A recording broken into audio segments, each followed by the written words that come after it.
ಬದುಕು ಸುಂದರವಾಗಿಯೇ ಇದೆ. ಬದುಕುವ ರೀತಿಯನ್ನು ಬದಲಾಯಿಸಿಕೊಳ್ಳಬೇಕಷ್ಟೆ. ನಮ್ಮ ಬದುಕನ್ನು ಬೇರೆಯವರ ಬದುಕಿನಂತೆ ಅನುಸರಿಸಬಾರದು. ಈ ಒಂದು ಮಾತಿನಲ್ಲೇ ಜೀವನದ ದೊಡ್ಡ ಸತ್ಯ ಅಡಗಿದೆ. ನಾವು ಆಗಾಗ ಒಂದು ತಪ್ಪು ಮಾಡುತ್ತೇವೆ. ನಮ್ಮ ಜೀವನವನ್ನು ನಮ್ಮ ಕಣ್ಣಿನಿಂದ ನೋಡುವ ಬದಲು ಬೇರೆಯವರ ಜೀವನದ ಜೊತೆ ಹೋಲಿಸಿ ನೋಡಲು ಶುರು ಮಾಡುತ್ತೇವೆ. ಯಾರೋ ದೊಡ್ಡ ಮನೆ ಕಟ್ಟಿದ್ದಾರೆ, ಯಾರೋ ಒಳ್ಳೆಯ ಕೆಲಸ ಮಾಡುತ್ತಿದ್ದಾರೆ, ಯಾರೋ ವಿದೇಶ ಸುತ್ತುತ್ತಿದ್ದಾರೆ, ಯಾರೋ ದೊಡ್ಡ ಹೆಸರು ಮಾಡಿದ್ದಾರೆ. ಅದನ್ನೆಲ್ಲ ನೋಡುತ್ತಾ ನಮ್ಮ ಜೀವನದಲ್ಲಿ ಏನೂ ಇಲ್ಲ ಎಂದುಕೊಳ್ಳುತ್ತೇವೆ. ಆದರೆ ಒಂದು ಪ್ರಶ್ನೆ ಕೇಳಿಕೊಳ್ಳಿ, ಅವರ ಜೀವನದ ಕತೆ ನಿಮಗೆ ಸಂಪೂರ್ಣವಾಗಿ ಗೊತ್ತಿದೆಯಾ? ನಗುತ್ತಿರುವ ಪ್ರತಿಯೊಬ್ಬರ ಜೀವನವು ಸಂತೋಷದಿಂದಲೇ ತುಂಬಿರುತ್ತದೆ ಎಂದು ಹೇಳಲು ಸಾಧ್ಯವಿಲ್ಲ. ಕೆಲವರು ನಗುವಿನ ಹಿಂದೆ ಕಣ್ಣೀರು ಮರೆಮಾಚಿಕೊಂಡಿರುತ್ತಾರೆ. ಕೆಲವರು ದೊಡ್ಡ ಯಶಸ್ಸಿನ ಹಿಂದೆ ಅನೇಕ ಸೋಲುಗಳನ್ನು ಮರೆಮಾಚಿಕೊಂಡಿರುತ್ತಾರೆ. ಹೊರಗಿನಿಂದ ಕಾಣುವ ಜೀವನ ಮತ್ತು ಒಳಗಿರುವ ಜೀವನ ಒಂದೇ ಆಗಿರುವುದಿಲ್ಲ.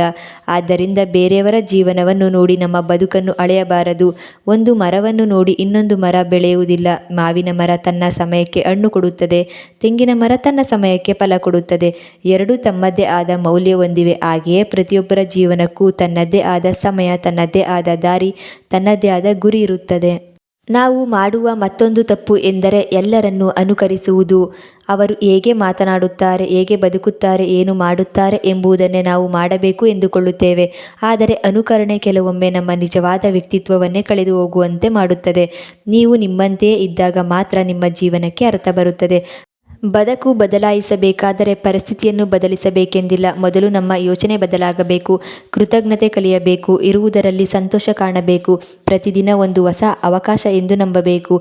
ಇಂದು ನಮ್ಮ ಬಳಿ ಇರುವ ಸಣ್ಣ ಸಂತೋಷಗಳನ್ನು ನಾವು ಗಮನಿಸುವುದೇ ಇಲ್ಲ. ಆದರೆ ಅದೇ ಸಂತೋಷಕ್ಕಾಗಿ ಎಷ್ಟೋ ಜನ ಕಾಯುತ್ತಿರುತ್ತಾರೆ.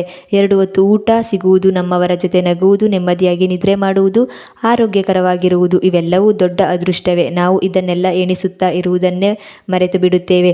ಜೀವನ ಓಟವಲ್ಲ, ಅದು ಒಂದು ಪಯಣ. ಈ ಪಯಣದಲ್ಲಿ ಯಾರನ್ನು ಮೀರಬೇಕು ಎಂಬುದಕ್ಕಿಂತ ನಿನ್ನೆಗಿಂತ ಇಂದು ನಾವು ಸ್ವಲ್ಪ ಉತ್ತಮ ವ್ಯಕ್ತಿಯಾಗಿದ್ದೇವೆ ಎಂಬುದೇ ಮುಖ್ಯ. ಸೋಲು ಬಂದರೆ ಅದು ಅಂತ್ಯವಲ್ಲ, ಅದು ಹೊಸ ಪಾಠ. ಕಷ್ಟ ಬಂದರೆ ಅದು ಶಿಕ್ಷೆಯಲ್ಲ, ಅದು ನಮ್ಮನ್ನು ಗಟ್ಟಿಯಾಗಿಸುವ ಅನುಭವ. ಪ್ರತಿಯೊಂದು ದಿನವೂ ನಮಗೆ ಹೊಸ ಅವಕಾಶವನ್ನು ಕೊಡುತ್ತದೆ. ನಮ್ಮ ಬದುಕನ್ನು ನಾವು ಪ್ರೀತಿಸಲು ಆರಂಭಿಸಿದಾಗ ಅದು ಸುಂದರವಾಗಿ ಕಾಣಲು ಶುರುವಾಗುತ್ತದೆ. ಆದ್ದರಿಂದ ಇಂದಿನಿಂದ ಒಂದು ನಿರ್ಧಾರ ಮಾಡಿ. ಯಾರ ಜೀವನದ ಜೊತೆಯೂ ನಿಮ್ಮ ಜೀವನವನ್ನು ಹೋಲಿಸಬೇಡಿ. ಯಾರನ್ನು ಅನುಕರಿಸಲು ಹೋಗಬೇಡಿ. ನಿಮ್ಮ ಕನಸುಗಳನ್ನು ನೀವು ಕಟ್ಟಿಕೊಳ್ಳಿ. ನಿಮ್ಮ ವೇಗದಲ್ಲಿ ನಡೆಯಿರಿ. ನಿಮ್ಮ ಪ್ರಯತ್ನವನ್ನು ನಿಲ್ಲಿಸಬೇಡಿ. ಏಕೆಂದರೆ ಬದುಕು ಈಗಲೂ ಸುಂದರವಾಗಿಯೇ ಇದೆ. ಬದಲಾಯಿಸಬೇಕಿರುವುದು ಬದುಕಲ್ಲ, ಬದುಕುವ ರೀತಿಯಷ್ಟೇ.